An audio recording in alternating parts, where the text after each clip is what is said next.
Hello everyone, I am Dr. Puneet Dikshit and today I will talk about a new disease that is multiple sclerosis.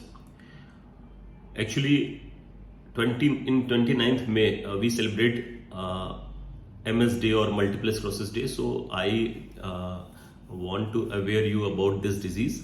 So आज मैंने decide किया कि हम लोग इस topic के बारे में बात करेंगे. अच्छा, क्या होती है ये मल्टीपल स्क्लेरोसिस और क्यों जानना जरूरी है?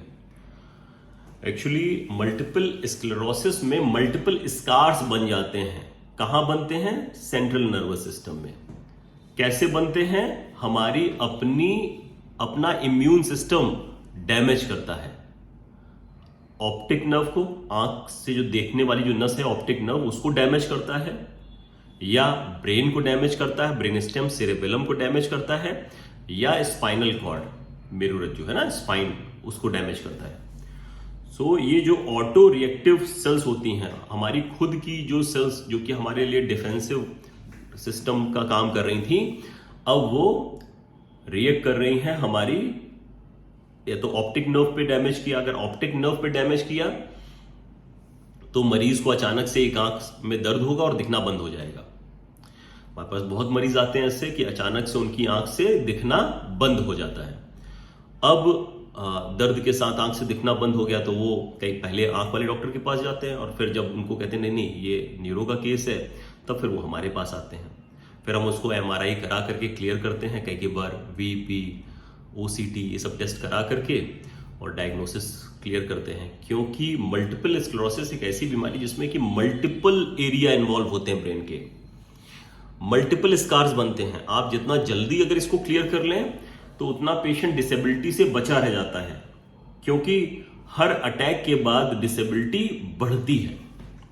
ठीक, तो ये जो ऑटो रिएक्टिव टी सेल्स हैं, तो ऑप्टिक नर्व को इन्वॉल्व किया. अगर ऑप्टिक नर्व को इन्वॉल्व किया तो मरीज को देखने की समस्या आ गई, अचानक से दिखना बंद हो गया, दर्द के साथ आंख की रोशनी चली गई. फिर अगर मान लीजिए ब्रेन को इन्वॉल्व किया, एक्स्ट्रा कॉर्टिकल और कॉर्टिकल लीजन्स जो होते हैं, जब ब्रेन को अगर इन्वॉल्व किया तो या तो मोनोपेरेसिस होगा, अचानक से एक हाथ की पावर गड़बड़ कर गई, या हाथ पैर की पावर गड़बड़ कर गई, या अचानक से सेंसरी डिस्टर्बेंसेस हो गए हाथ में. फिर ब्रेन स्टेम में लीजन्स हो सकता है. तो ब्रेन स्टेम में अगर 6 नर्व के आसपास लीजन हुआ तो मरीज की आंख नहीं चलेगी, उसको 2 दिखने लगेगा. या अचानक से एक जगह होती है, इसको बोलते हैं हम लोग मीडियल लॉन्जिट्यूडिनल फेसिकुलस, ये एक टेक्निकल वर्ड है. तो अगर जैसे ब्रेन स्टेम में, छोटे दिमाग में यहां पर लीजन होता है तो आंख अंदर नहीं आती है और जो दूसरी आंख होती है वो हिलने लगती है. ये कैरेक्टरिस्टिक होता है एक्चुअल में MS का. फिर क्या हो सकता है कि जैसे सेरेबेलम, छोटा दिमाग होता है जो बैलेंस का बनाने का काम करता है, अगर इसमें डैमेज हुआ तो मरीज को डिसबैलेंसिंग आ जाती है, बैठ करके भी हिल रहा है, खड़े होने पे भी इतना बैलेंस नहीं बना पा रहा है, इस तरीके की समस्या आती है.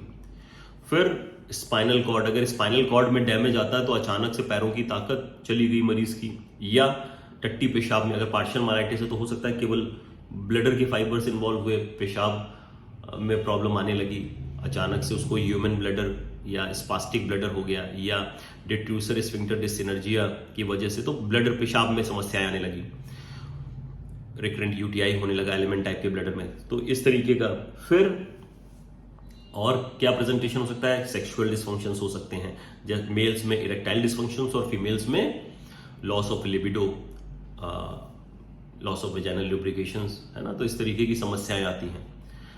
अब मल्टीपल स्क्लेरोसिस जो है तो ये मल्टीपल एरिया ब्रेन के इन्वॉल्व करती है. अच्छा, अब इसको जितना आप अर्ली डिटेक्ट कर ले जाए तो उतना आसान होता है मरीज को डिसेबिलिटी से बचाना, क्योंकि जितने अटैक पड़ेंगे कुछ रेजिडुअल डेफिसिट बची रह जाएगी. और हमारे पास कुछ पेशेंट ऐसे आते हैं जिनको 16-17 एपिसोड्स पड़े और वो व्हील चेयर बाउंड है ना, क्योंकि एक टाइम पहले तक ये बहुत रेयर बीमारी इंडिया में मानी जाती थी, लेकिन अब हम लोग काफी केसेस देखते हैं. अच्छा, अब इस बीमारी में कौन प्रोन होता है? तो अब इसके लिए कुछ जेनेटिक थ्योरी हैं, कुछ एनवायरमेंटल थ्योरी हैं, लेकिन आप जिन चीजों को आप जेनेटिक तो चेंज नहीं कर सकते, लेकिन एनवायरमेंटल जो फैक्टर्स होते हैं, जिसमें से स्मोकिंग हो गया, तो स्मोकर्स को थोड़ा ज्यादा चांस होते हैं इस बीमारी के, और स्मोकर्स में ये बीमारी ज्यादा खराब भी होती है. जैसे नॉर्मल इंसान और एक स्मोकर में अगर देखा जाए तो एक मेल जो 40 से ऊपर अगर उसमें बीमारी हो रही है, वो स्मोक करता है तो उसमें बीमारी ज़्यादा खराब है ना। तो स्मोकिंग रिस्पेक्टिव है। ओबेसिटी, तो अपना वेट कंट्रोल रखें, सीडेंटरी लाइफ स्टाइल मत जीजिए, है ना। और सो स्मोकिंग हो गया है, और ओबेसिटी हो गया, और विटामिन डी बहुत इंपॉर्टेंट है। और इसमें कहा गया कि as we move away from equator, so उन रीजन्स में मतलब ये बीमारी काफ़ी ज़्यादा मिलती है हमारे कंट्री के कंपैरिजन में, है ना। अब इस बीमारी के बारे में अब जैसे क्या है कि कैसे डायग्नोज करेंगे हम इस बीमारी को। तो डायग्नोज करने के लिए आपका जो डॉक्टर है, अगर उसको सस्पिशन लगता है, जनरली जो उसके पेशेंट होते हैं 20 से 40 साल की उम्र के फीमेल्स होती हैं, फीमेल्स में बीमारी ज़्यादा कॉमन है। सो 20 से 40 साल की उम्र में ही प्रेजेंटेशन हो जाता है, और जनरली या तो विजन लॉस लेके आता है, या अचानक से एक तरफ की वीकनेस आ गई, या अचानक से डिसबैलेंसिंग हो गया, एक्वायर्ड पेंडोनिस्टेगमा, कई तरीके की प्रेजेंटेशन, या अचानक से माइलाइटिस हो गया, पैर में कमजोरी आ गई। सो जब भी डॉक्टर सस्पेक्ट करता है तो पहले आपको क्लिनिकली असेस करेगा, और उसके बाद एमआरआई में हम लोग कंट्रास्ट डाल करके एमआरआई कराते हैं, और उसमें कंट्रास्ट एनहांसिंग लीजन अगर मिल जाते हैं तो वो बताते हैं कि एक्टिव डिजीज है, अभी डिजीज अपने फॉर्म में है ना। तो ये हो गया। अब एमआरआई के बाद अगर पेशेंट में एमआरआई में हम बहुत क्लिनिकली तो बहुत ज़्यादा सजेस्टिव है कि इसको एमएस है, लेकिन एमआरआई में उतना अच्छा नहीं मिला तो हम लोग सीएसएफ कराते हैं। सीएसएफ में ओलिगोक्लोनल बैंड, ओसीबी, इसको देखते हैं। तो सीएसएफ और सीरम दोनों में कराते हैं, और ये जो बैंड पैटर्न होता है सीएसएफ में जो मिलता है वो सीरम में नहीं मिलता, तो इसी से डायग्नोज होता है कि ये कहीं ना कहीं इंट्राथिकली आईजीजी ये बन रहे हैं, है ना। वही डैमेज कर रहे हैं। अब अगर ऑप्टिक नर्व इन्वॉल्व है तो हम लोग वीपी भी कराते हैं, मरीज का वीपी या ओसीटी करा करके उसको क्लियर करते हैं। अब जो इंपॉर्टेंट चीज है वो ये है कि कुछ पेशेंट ऐसे होते हैं जिनमें एग्रेसिव एमएस होता है।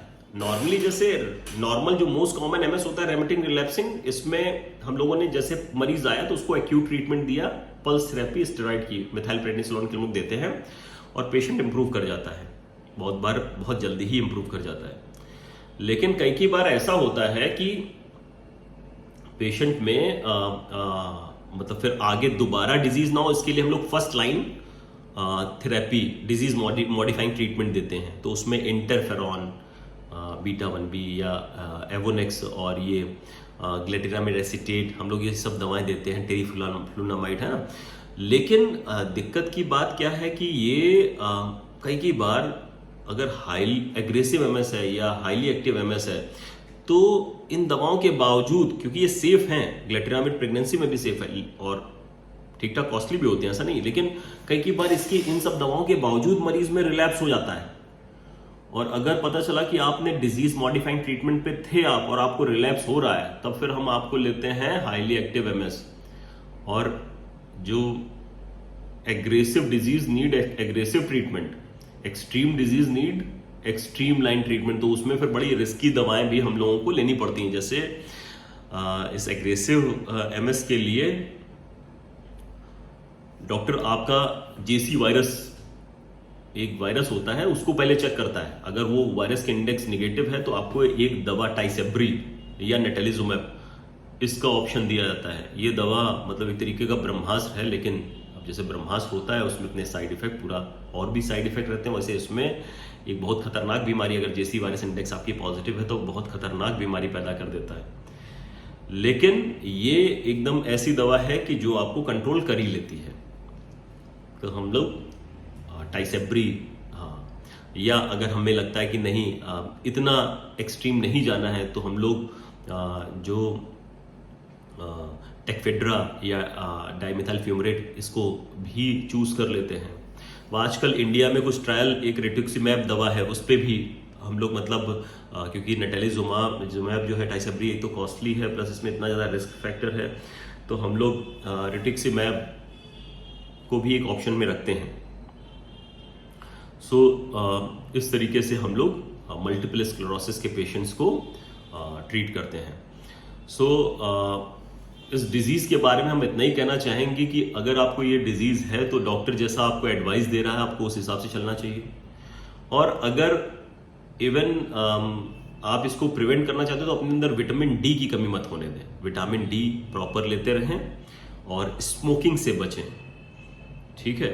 और अगर किसी को पहला एपिसोड भी हुआ है तो लाइटली ना ले, क्योंकि जब भी कभी एपिसोड होंगे तो डिसेबिलिटी बढ़ती है। Thank you for listening me.